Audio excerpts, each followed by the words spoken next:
Y'all have been complaining that our off-road course is too easy, so David has gone ahead and spent the last week making it much harder. Sorry, Tommy, I didn't mean to get you stuck in the mud.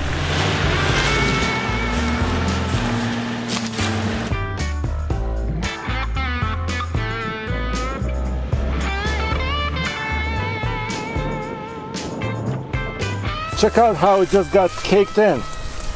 This is nice, goopy, like, not typical Colorado mud. I mean, this is nice and rich. Yeah, got one guy said, oh, my mom's Crown Vic can go through that course. Oh, my Civic can. Yeah, my Civic can. I really took that personal.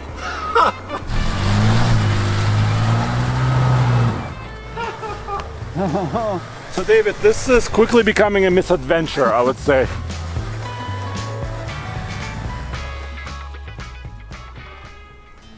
Hey guys, in this episode of Taming Tumbleweed, we're gonna try not to get stung. Yep, that's right, we're bringing in bees. And we're gonna take Tommy's Jeep, well, he's gonna take his Jeep and he's gonna take it on our new hard off-road course. Plus we're gonna do some more work on the barn. And finally, we're gonna build out a fishing hole. So that is coming up right now.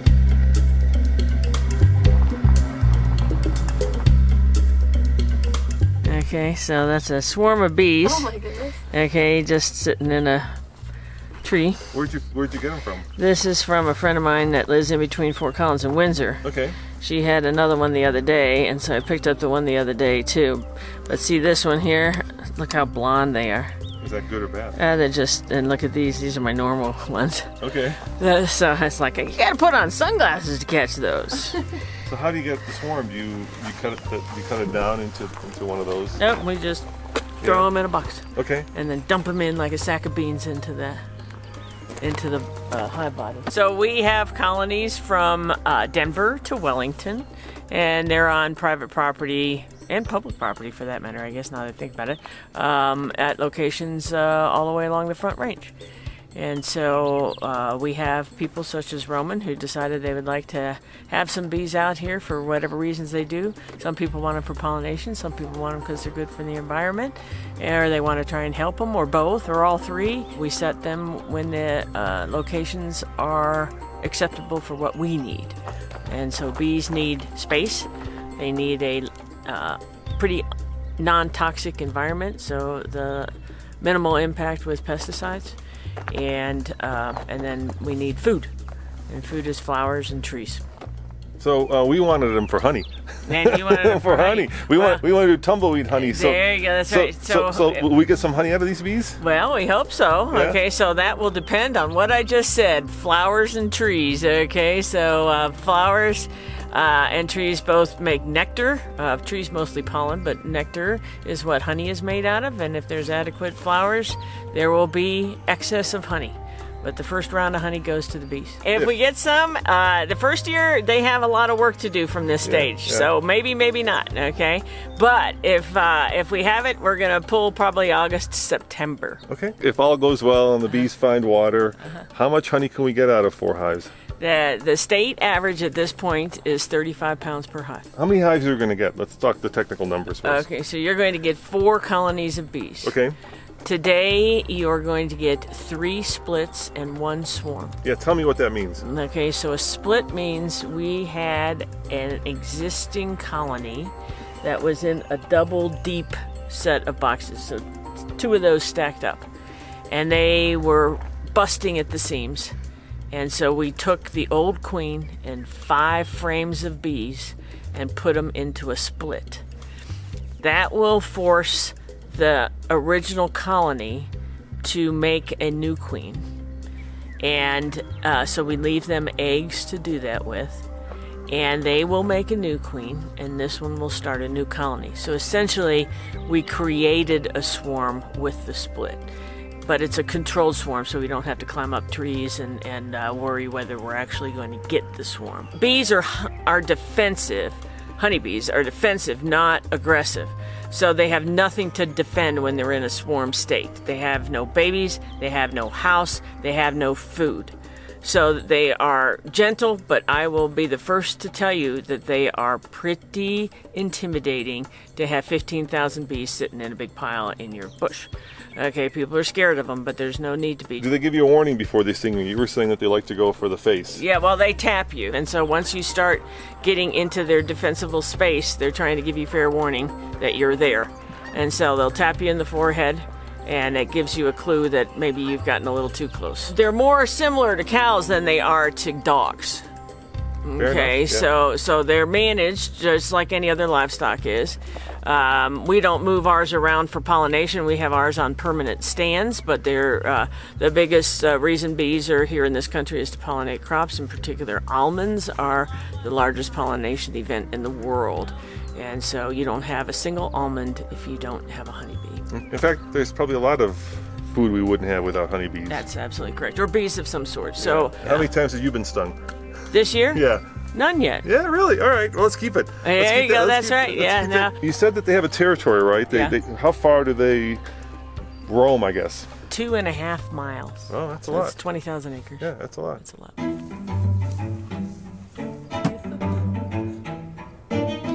Girls.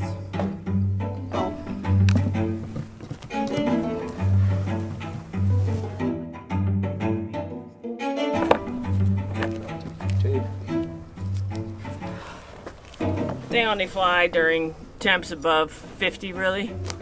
So in the wintertime, they're not dormant. They form something called a winter cluster. Kind of looks like a swarm inside there, and just vibrate their wing muscles to stay warm. So bees have a very sophisticated navigational system. They have their visual eyes, so they can assess landscape landmarks, and then they have their ocelli, which are their GPS units. So that's another reason that they can absolutely get right back to the colony that they need to. So they say that you can move them 3 feet or 3 miles, and that's because they are so tightly oriented to their colony location. But these guys are going to have to take something called orientation flights. And here they are. All right. Awesome. Thank you very much. You're welcome. Thank you, guys. Well, there you have it. We've got 4 hives. And how many bees altogether? Well, more and more, but you're going to start out with somewhere around 60,000. So we've got 60,000 bees, and hopefully we'll end up with some honey that we'll be giving away to you guys. If these guys actually, if these gals, I'm sorry, they're not drones. Adequate nutrition to do what they need to do. Yeah, if these gals produce, we'll end up with some honey that we'll be happy to give to you guys, hopefully later this summer. So I'm excited. Nice. And a little scared. We are too.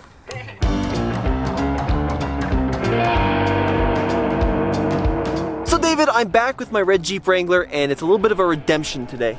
Well, you know, we did fail the first time, and nobody's been completely through the course.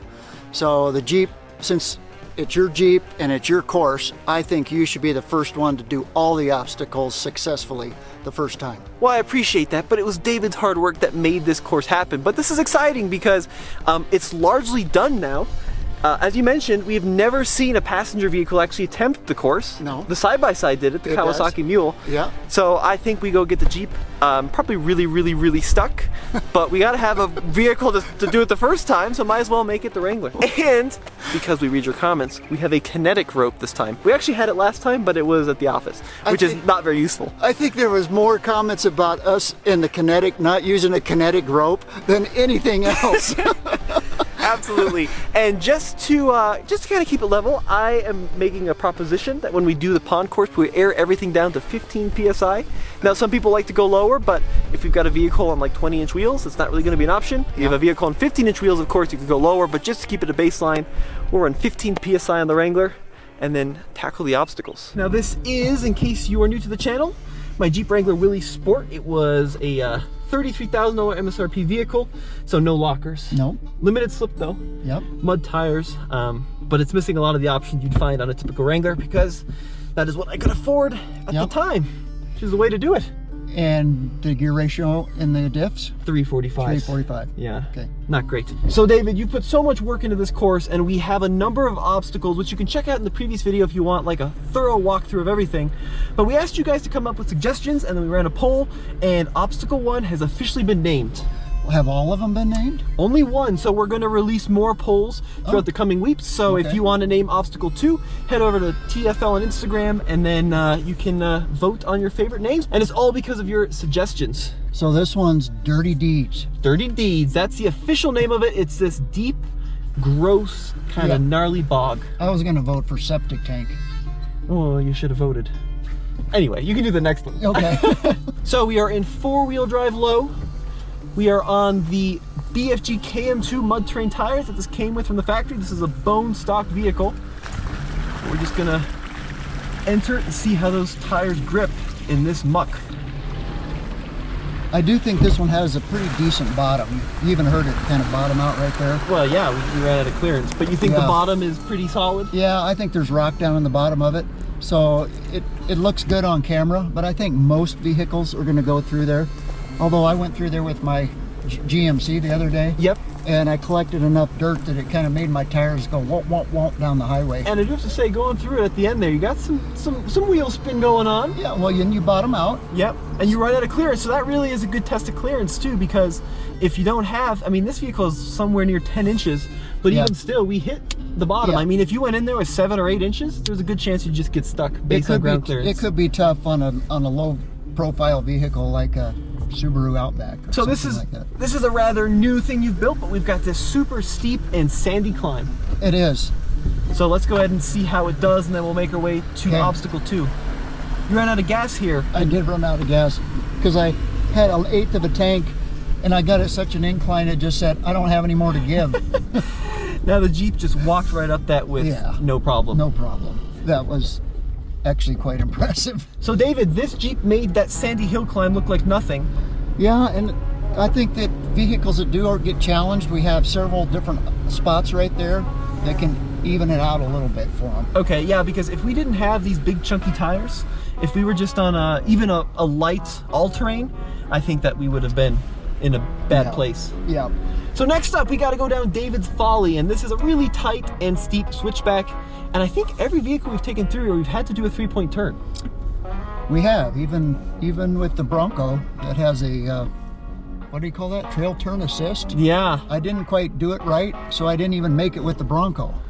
Now, the good thing about this hill is it's very articulated, which is kind of scary when you're doing it, but it is a good test of the vehicle's suspension capabilities. Going full lock in the Jeep, and we're gonna kind of angle ourselves toward the edge of that cliff there. Yep. All right, we're not going to clear it either.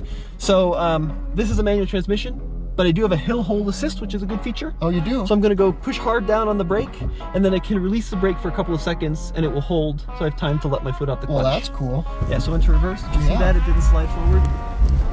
So you get that just by pushing real hard on the brake? Yeah, you don't even have to push that hard. It'll just hold pressure in the system. Oh, does it? And then it's kind of a slow release as well. Huh. So that when you are ready to move, it's nice and gradual. Ooh, I wish I had that on my old GMC. It's pretty nice to have. Yeah. So this is obstacle 2, and this is going to be the next naming contest. If you want to throw in your suggestion, be sure to leave a comment below, and then we'll create the poll. But this is a 34-degree incline with a little cliff at the top. So some of the suggestions I read that I kind of like: Billy Goat Hill or Goat Hill, Struggling Mule, because even the mule struggled a little bit. Ugh, dude, I'm really worried about this. It's one thing to see it on camera, and it's another thing to see it in person. This thing looks way steeper. Just make sure you're straight on, Tommy, okay? Dude, is this for real? It is for real. Are we gonna try this? Well, it's your Jeep, buddy. All right. I don't know if it'll do this. You can see where the mule kind of dug out a little bit. All right, I'm just gonna... I think just stay on the throttle. You ready? Whoa! Oh, yeah. Dude! Nice. That was a little bit of a clencher. That is gonna look like it was easy on camera, but my heart is beating. You get to a point where you see nothing but sky, and we measured it out at 34 degrees. It's steep. Whew, and we had enough breakover. I thought we might scrape the bottom. Boy, and you didn't get much slip either. So, you did good. All right, we'll go on to number 3, but I'm going to need a calming chamomile tea. Okay. So David, this is the next obstacle, and this one has already been named Nathan's Crack. We've got a really deep V-notch with logs on either end, which are going to really have an impact on approach and departure. Yep. And then we got these trees, which you don't want to run into. And we've already done this one with your Jeep. Yeah, And- but it's and gotten a Bronco. little bit more boggy recently. Well, yeah, we have had a little bit more water. All right, so I'm gonna go down into Nathan's Crack. Hate the way that sounds. And you can see, I mean, the nose is now pitched down, and if the front end's too long, Yeah. you're not getting through No, this. you're done. Plus, we're gonna get articulated. Yep. So now we're reaching max articulation. And you got trees on both sides. Ooh. I think that was your that was exhaust. not. Yeah, that was not ideal. Ooh, I think you just smashed your exhaust pipe. Or the bumper. Should we go take a look? All right, let's get out and look. So remember that thing I said where it doesn't roll back? Yeah. You have to first hit the brake. Let's go see. Yeah, Tommy. Got a little divot there, David. Yep, you hit your tailpipe. Well, that's what it's there for, right? Yeah. I'm going with it. Well, you didn't restrict the flow too much. I mean, really, a tailpipe is just an accessory skid plate to protect the bumper. And the muffler too. And the muffler too. So David, we're coming up to obstacle 4, and this is going to look like cake to the average viewer watching this video, but this is soft mud. And there's actually 2 obstacles in one, because Okay. you've got approach departure angle right here. And then we get up on the other side, and then we got to cross it again. All right, So you've got mud to deal with twice. so here's the first round of mud. Yeah. Let's see if we can clear it in the Jeep. That's a good 25-30 degrees Yeah. into the pit. Oh, dude, a we did long get- wheelbase though. You'd struggle on I that. know it.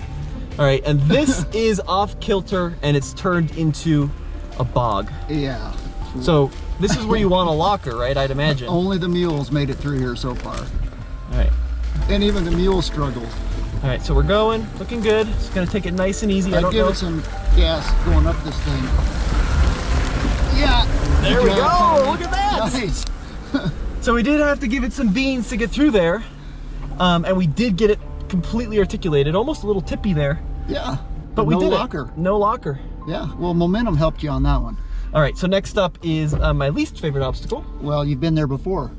I've never been through it successfully, but I have been here. Yes, that is right. So let's go out on our circle. On Let's the- go out on the easy way. Yep.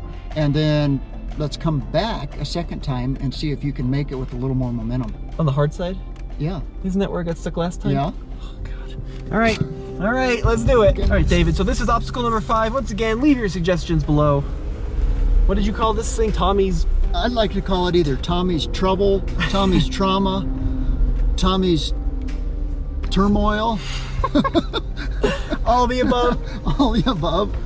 All right, so this easy side's not really all that easy, David, because it's very, very articulated here. Yeah.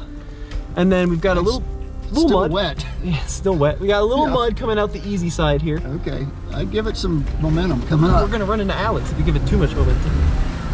Let all him right. jump out of the way. Good job, Tommy. So now we gotta go up the part I got stuck, huh? Yeah, let's turn around and go back through it on the hard side.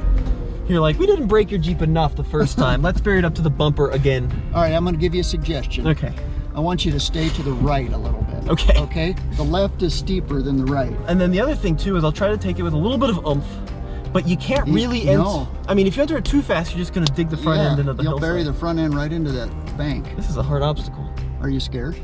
Well, I'm not scared because we got it at once, but who knows? Maybe a it's little got trepidation. little trepidation. Are you ready? All right, first gear, Okay. low range. Gonna take it, Get and over here then in the grass. Yep. oh, fantastic. Okay, that's enough. You're Lovely. slinging mud.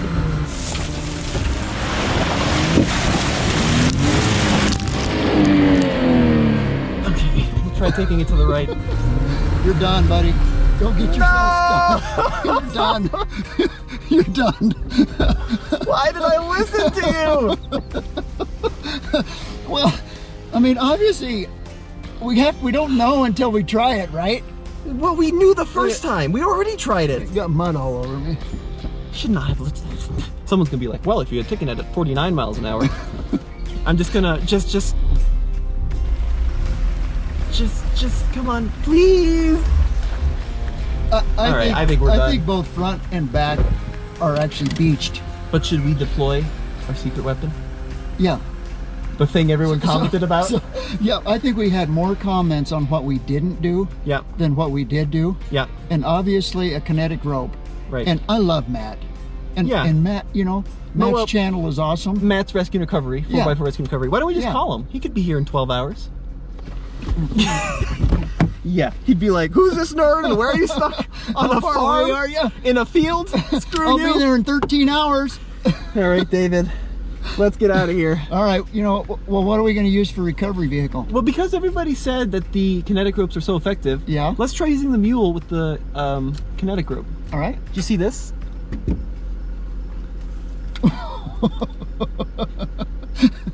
Well, that'll look good. You know what the on best part camera. is?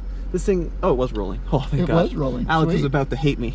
Ruined his GoPro and wasn't even rolling. All right, let's go get the rope. All right. It's worse than last time. Look, somehow, last time it was up to the bumper and now it is under the bumper.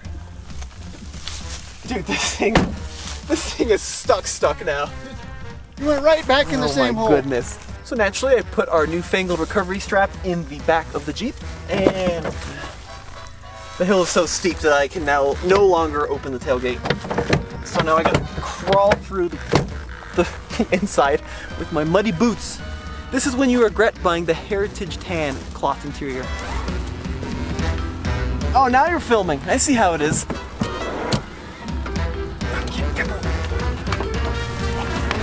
This is a great angle, Alex. Thank you for filming this.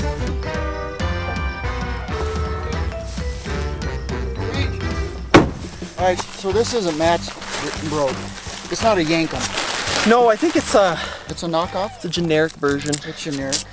But Well, maybe Matt will give us a rope. yeah, not after this hopeless display of off-road ability. All right, David, we got a pretty beefy setup going on here. What's this off of, Tommy? This is off the Black Series camper, and this is about as heavy duty as it gets. So we're gonna put this in the hitch of the Kawasaki, Yeah, that ought to hold our kinetic rope. and then give her hell. Yeah.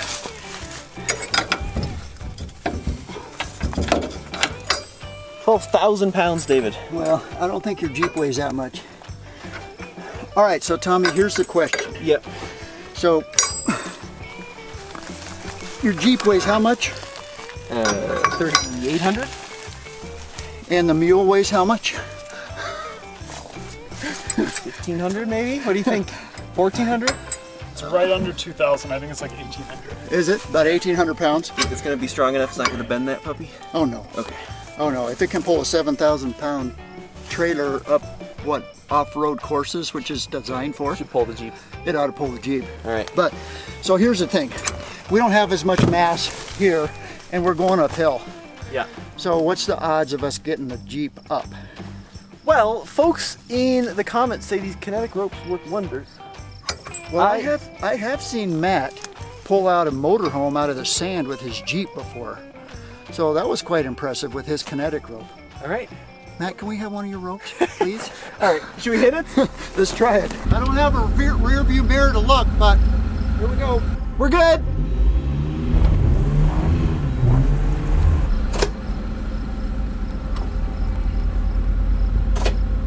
Yep. Ready? Here we go.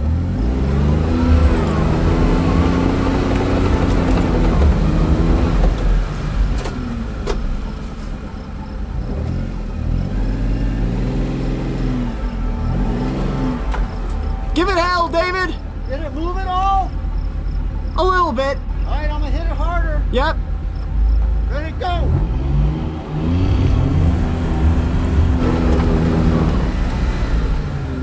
Choice, you be spun up already, so when he hits, you're spinning.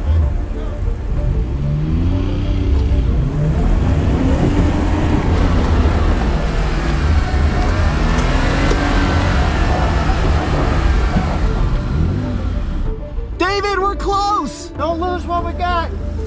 I'm on the brake. All right, here we go.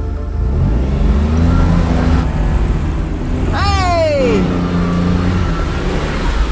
Woohoo! I will be darned. So when we got stuck in that same position with the Jeep in the last video, of course with the non-kinetic rope, actually this rope, we could not get unstuck, but thanks to physics, it worked. So I would call that a big success for the kinetic rope. And the mule. And the mule, the Kawasaki. The Kawasaki is a real hero here because it will go places that pretty much no vehicle will go. Well, David, we got stuck in the same hole twice, but we did learn some important lessons. Well, we did. I guess what I take out of that, I've never used a kinetic rope before, and I was a little apprehensive to just, you know, really give it the gas. Yep. And use my momentum. Yep. And so I gave it a little more slack on the rope and then hit it hard, and that's when you came out. So well, I mean, yeah, it's one thing too because we're pulling out a vehicle that's 4,000 pounds with something under 2,000 pounds. And uphill. And uphill. Yeah. So you really had to give it some welly to get out of there. So I learned a little bit about my momentum, but I am impressed with the fact that the ropes does transfer a lot more energy. It works as advertised. Yeah, Yeah, that was impressive. Yeah, and I mean, I was quite sure that we were going to have to perhaps get the winch out on that one. The final obstacle number 6. I'm worried about this one because this is probably one of the steepest hills yet. Yeah, I don't know what its angle is. We didn't put the inclinometer on it. Well, we're not going to stop and find out because if we stop, we might never get going again. I actually think it's just as steep going down into the gully as it is coming up. And the tricky thing here is we go down a steep hill, which I'm not too worried about. Then we get the tires nice and gooped up. Right. And then right into a climb. Yeah. Over prickly pear and rocks and yucca. This is going to be a keep all hands and feet inside of the vehicle. Okay, I will. Are you ready? Don't worry. Let's hit it. So down into the mud. Whoa, look at that steepness. That's hanging off the seatbelt. Okay, power out of the mud. Yep. And then we're gonna hang a left here. You got it. Oh, dude, this is serious. Come on, Jeep. Come on. That little 3.6 liter singing. Dude, this is seriously steep. All right, now head that way. Okay, well, we're gonna go right. Look at this. We're gonna pop Now out right the top. into the flat spot. Can't see anything. Oh, yeah, baby. Dude, that was so fun. Thank you for that. That was awesome. That was really cool. Whew. Got some adrenaline racing there. It's probably just as steep going down, but we're going down. Yeah. Well, you can roll it both directions, but Yeah. that was a blast. It was, really? You enjoyed that? Oh huh? yeah, that was awesome. All right, well, the Jeep has conquered most of the obstacles. I would call that a big success. Now we just got to get a whole bunch of other vehicles out here and see how they do. So, and that's not the end of our obstacles. It isn't? No. What's next? Well, we can always make a few more now. So if we find that our obstacles are either a little too easy or a little too hard, then we just get the skid steer out and we just make another one. Build more. Build more. I love it. If you want to build a barn, you got to have flat ground. And luckily, our friends at Denver East Machinery Company lent us a backhoe. And even more luckily, we've got David who knows how to use it. So in preparation for the barn, Dave did a lot of work in getting us a flat piece of land where we can build a barn. David, last time I left you here, you were making a couple of first scoops I did. with a backhoe. And now look at this. And then you guys left and went out of town. You went to Arizona. Roman went to Spain or somewhere. Tommy went to Moab and left me all alone. And this happened. You flattened the entire area for a barn, and you mapped it out. Can you explain what you did? Well, you remember Roman asked me, so how long is it going to take? Yeah. I said, I don't know. I'm just going to get after it, you know? How long did it take? It took about 3.5 days.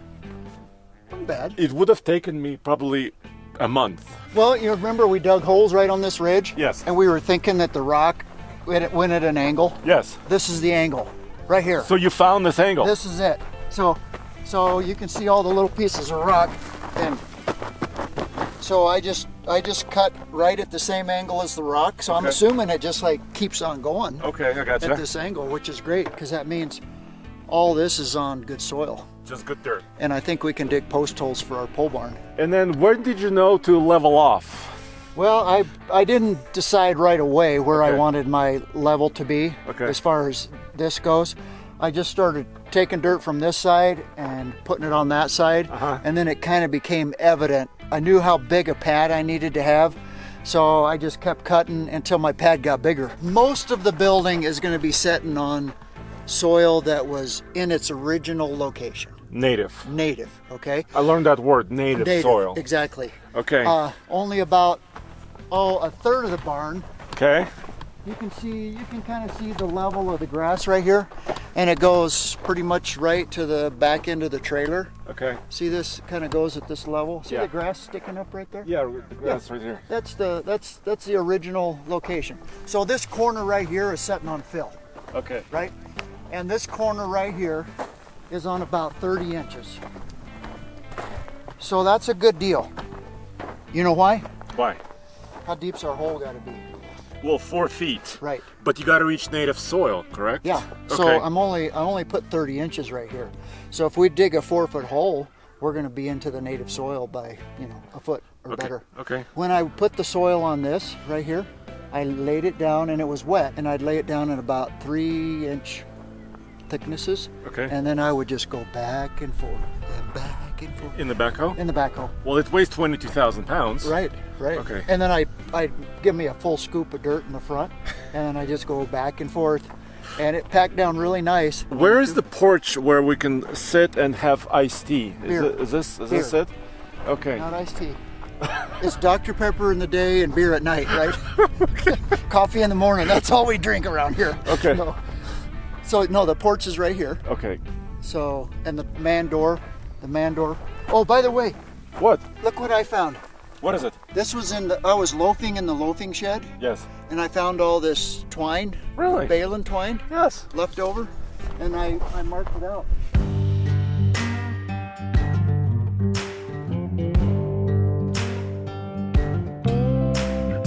You know what this is? It looks like a telescope. Are you stargazing? Are you? No, I was looking at the neighbors up on the hill. Okay, so what is No, this? that's my little level, they call it. It's Okay. from 1956, I think. It's as old as That's time. yeah, it's time. But yeah, what you do is you put it on your tripod and then you adjust it. The new ones are like laser levels. Oh, yeah. I mean, we don't do that. This around. is optics. No, we don't do technology around here. Okay. We do it the old-fashioned way. And so you just get your little bubble, you go one way, get it level, then you go the other way and get it between the lines. You Yes. see the two lines, and that way it doesn't matter which way you spin it, you can tell where you're at. Perfect. Now I was by myself, right? You guys all left me. I know. I didn't I'm have sorry. I didn't have anybody to hold a stick to know what my level was. So I had to come up with the way. So I put numbers on my No way. on my piece of equipment here. This Yes. is what I this called it- used to be a dolly, but now it's a sight stick. Sight stick. Yeah. Mobile sight stick. So once I got close, I mean, it's hard to tell when you're up in the backhoe. It's really hard to tell where you're at. Yeah. I mean, because I can't even imagine that. right. So you got to get out quite a bit and check it. So what I do is I feel this,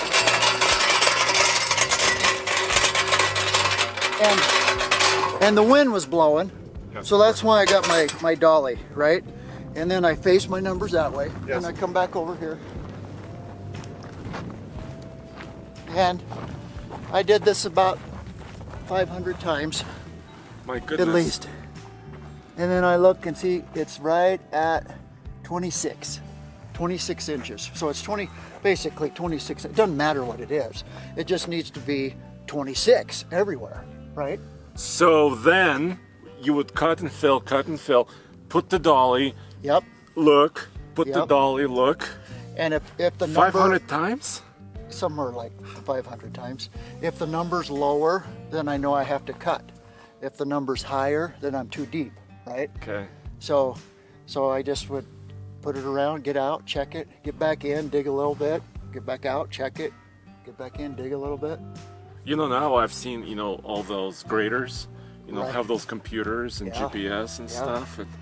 They do all that. Automatic, yeah. Yeah, that's Technology, amazing. Technology's. So we owe you some drinks or something, at least. Dr. Pepper. Dr. Pepper. And beer. And beer. So this may look like a typical deck, but it's really a dock. David said, you know what, Roman? If you want to go fishing, you need a dock. And we've got this deck up here that we're not using next to the house. So in typical David fashion, we're going to take this guy apart and make it into a fishing dock. So of course the whole purpose of the fish pond is to push the limits of the vehicles, but when we're done pushing the limits of the vehicles, we want a place to kind of chill out and hang out. So what are you doing here? Well, that's exactly what I'm making. I'm making a dock that you can fish off of, that also has maybe a bench that you could sit on and sip a beverage and get out of the sun in the shade. Love that. Yeah. That's fantastic. So you've gone ahead and leveled this little platform here, and then you've dug these holes. So I'm digging 4 holes I'm gonna fill full of concrete. And then my goal here, Tommy, I told your dad that I would love to be able to make this without spending hardly any money, okay? So you want to build a free deck? Well, yeah, kinda. Yeah, I mean, it's not completely free in that I had to buy a few things, but you know I'm a hoarder. And I've had all these big beams sitting around my place for a long time, and I want to use them on this. I'm going to tear a deck down up at the top up here, and we're going to use that for the platform, and then all my beams for the structure, and then also it's going to have a shade like a arbor on top. So we'll be shaded, not a roof, but just an arbor. So I'm going to fill these full of concrete. I've dug 4 holes, and as you can see in this one right here, I hit rock. So my concrete's gonna sit on that, and then I'm gonna stick some bolts out of the ground, and then we're gonna cantilever our dock out over the lake. And then at some point we're also going to build like a little gazebo. So Well, that's what I'm saying by the arbor. Oh. That's the gazebo. Well, don't use these words that us city folk don't understand. Okay. Arbor. Well, it's not truly a gazebo because it doesn't have a roof on it. Okay. It's more like a shade cover. So that would be more like an arbor I didn't know that. than a gazebo. Learned something new today. So a gazebo Yeah. has to have a roof. It probably has a roof, and most gazebos are like 6-sided or 8-sided. Ours is square. Okay. So it's more like a arbor in a backyard. All right. Yeah. Everyone's gonna be like, "Wow, this nerd didn't know what an arbor was," but I didn't. I didn't. Well, terminology is different everywhere, but. All right, Tommy, bring me some concrete. Why don't we use these to weigh down trucks that are testing? Well, you might get better traction that way. All right, so we need some water. Oh God, the raft floats. And we'll see where we're at.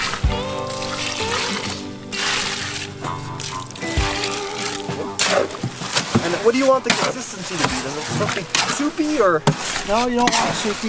You want it kind of like fluid, but not water. All right, that's good enough.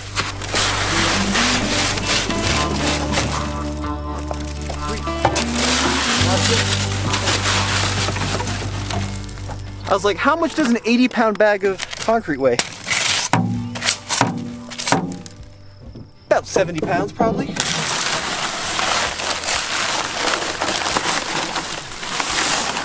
Hey, David, is this something you typically need a permit on? Mixed concrete or to build a to build this? No, you have to be licensed to mix concrete. Oh, you're kidding, right? I'm kidding. Yeah. All right, so Tommy, here's the plan. Yep. So I need to set my concrete piers up a little bit off the dirt Okay. so that the wood doesn't make contact with the dirt. Okay. Right? So we could just pile the concrete up, but it's kind of hard because it likes to just flatten itself out. Yeah. So what we're going to do is we're going to pour enough concrete to lift this about 4 inches off the ground. Okay. And then we're going to set this in there. What I'm going for here is I want the top of this to be 3 or 4 inches off of the ground, and then I'm going to make all of them the same. And then we're going to fill this up inside here and then put our rebar right down inside this hole and make sure it's level. Oh, yeah, that was what a mess. Now you're gonna have to Yeah. redo it all over again. Yeah, go ahead and fill them up and then I'll check it again. Oh, this idiot doesn't know how to fill up a hole with a shovel.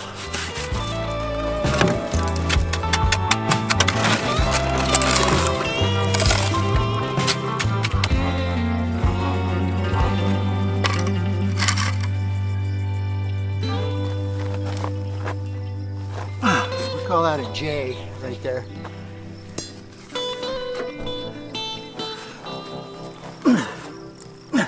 Now I got to leave enough rebar that'll go all the way through my beam, which is my beam is about that tall. And then I'll take this part and bend it over on top to keep the wind from blowing this thing away. Okay. And the reason I'm not using a bolt, Tommy, Yeah. this is a lot cheaper than a bolt. How much would a bolt cost? Probably one that long, 20 bucks or better, a threaded bolt. So yeah, I'm being cheap, but Are all the hate comments worth the 20 bucks, David? for me it is.